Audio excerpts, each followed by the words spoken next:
Okay, so I'm not gonna read the whole scenario because काफ़ी बड़ा और complex है. So the problem is like bad parenting, strained relationship with parents, controlling, सारी चीज़ का mixture है. लड़की already is like she doesn't have a good relationship with her mother. ठीक है? On top of it, she got married, and then now her mother is like completely in her business शादी के बाद भी like कहाँ जा रही है, किस तरह क्या कर रही है, and then on top of it जो सबसे ज़्यादा जो punch line जो problem की है वो ये है कि she is having medical problems, तो pregnant नहीं हो पा रही हैं, और अम्मी जान जो हैं वो back and forth like hammer कर रही हैं, और concern से ज़्यादा like she's intervening. So और उसको स्ट्रेस बहुत ज़्यादा हो रहा है, उसकी वजह से उसके हस्बैंड से उसका रिलेशनशिप बहुत ही ज़्यादा स्ट्रेन होता जा रहा है. सो द प्रॉब्लम उसमें ये आ रही है कि वो कह रही है कि मैं अपनी माँ से बदतमीज़ी नहीं करना चाह रही, मुझे कोई ऐसा सोल्यूशन बताएं कि जो दरमियान का रास्ता हो जिससे कोई चीज़ ख़राब ना हो, लेकिन मैं इस that she gets her to stop bothering her about it. हाँ, to put a full stop. I mean, best I mean, mothers usually son-in-laws के सामने नहीं बोल सकती, right? Because उनको पता है कि that's a line they're not going to cross. बेटियों की तो वो 24/7 बेइज्जती कर सकती हैं.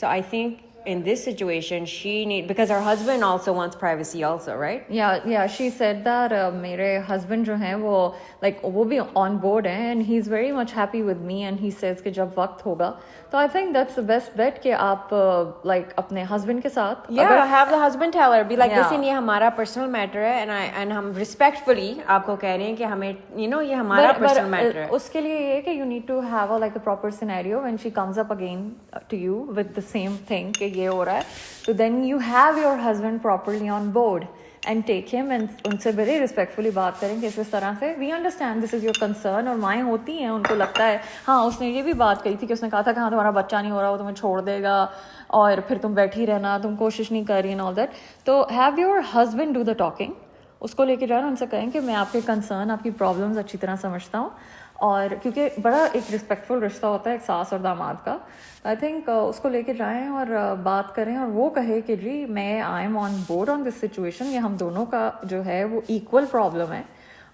and I love your daughter, and मेरी कोई ऐसी intentions नहीं है कि मैं her like that, and just आप हमारे लिए दुआ करें, बट जब आप इस बारे में बात करती हैं तो हम स्ट्रेस होते हैं और ये थोड़ा स्ट्रेन करता है हमारा रिलेशनशिप.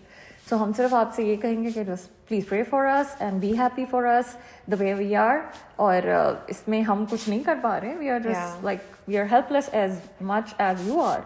तो और अगर कुछ मदर्स भी आर लिसनिंग टू अस तो आप भी रिस्पेक्टफुली सुने कि कभी कभी आप अनसोलिसिटेड एडवाइस जब देते हैं अपने डॉटर्स को या सन्स को, तो वो बिकॉज जो बच्चे पेरेंट्स कहते हैं ना, you never forget that, it stage in your head. तो अगर आप अपनी बेटी को इतना पुट डाउन करोगे और आप उसको कहोगे कि if you are like this, your husband's gonna find you unattractive and he is gonna leave you, if you keep saying that to her, उसके बंदे के ज़हन में ना भी आ रहा होगा, उसने सोचना शुरू कर देना. So you have to be strong for your child instead कि आप अपने बच्चे को put down करो. So just if parents are watching also, आप keep in mind कि you have to be that strength for your child. Do not be that toxic voice in their ear. So don't be an added reason for the stress. Yeah. So good luck.